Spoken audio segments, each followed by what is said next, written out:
మరి సీనియర్ రాజకీయవేత్త అని చెప్పుకునే నాగేశ్వరరావు గారు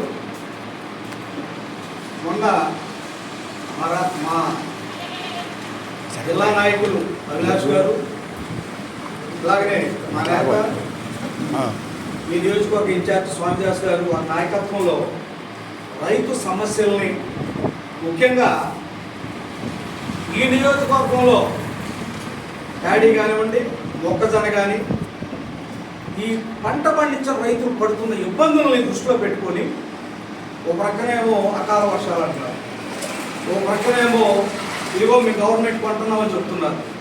ఎక్కడ కూడా వాళ్ళు ధాన్యం నింపుకునే సంచులు ఇవ్వట్లా. మరొక ముఖ్యమైన విషయం ఏంటంటే కూటమిలో కూడా ఎవరైతే ఈ నాయకులకి అత్యంత సన్నిహితం ఉంటారో వాళ్ళకే బస్తాలు ఇస్తున్నారు. అక్కడ కూడా వివక్ష చూపిస్తున్నారు కూటమి నాయకులు కూడా. కూటమి రైతుల విషయంలో వివక్ష చూపిస్తున్నారు. ఆ విషయం కూటమి రైతులు తెలియట్లేదు. వైఎస్ఆర్సీపీ రైతులకు ఇవ్వట్లేదంటే అదొక విషయం. ఇంకో మాట మాట్లాడారు,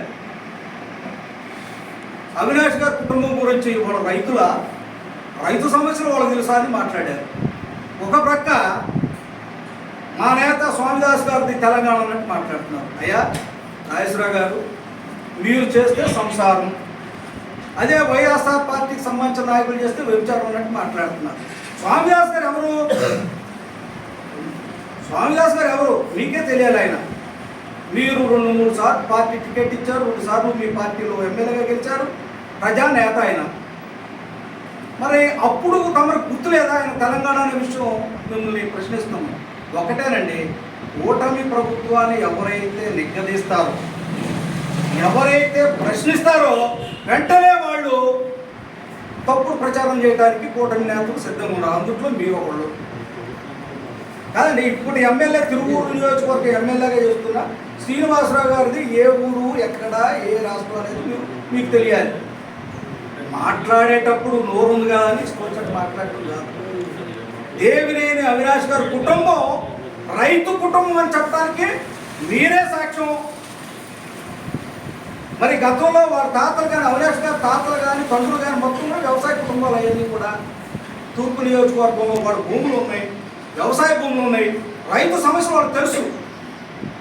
మీరేదో ఈరోజు వచ్చారు, మీ తప్పుల్ని వాళ్ళు బయట పెడుతున్నారు, మీరు చేస్తున్న అరాచకాలను ఖండిస్తున్నారు, ప్రశ్నిస్తున్నారు అనే ఆలోచనతో ఈ రోజున మీరు వాళ్ళు రైతులు కాదు, వీళ్ళు ఈ రాష్ట్రం కాదన్నట్టు మాట్లాడుతున్నారు. ఒకటే, అసలు రైతులకి కూటమి ప్రభుత్వం చేస్తుంది ఏంటి? గతంలో అధికారం చేపట్టిన వెంటనే మీరేమన్నారు? రైతులకు సంబంధించి ఇన్సూరెన్స్ కడుతున్నా అన్నారు. ఏ పంటలైనా నష్టపోతే మేము 1400 కోట్లు కట్టామన్నారు. అసలు 1400 ఎవరికి కట్టారు, ఎక్కడ కట్టారు, ఎవరి జబ్బులోకి వెళ్ళి?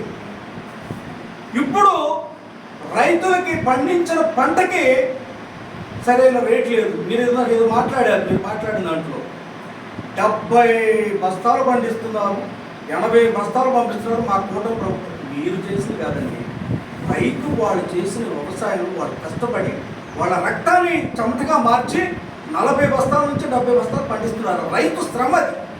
ఆ శ్రమని మీరు దళారుల ద్వారా దోపిడీ చేస్తున్నారు.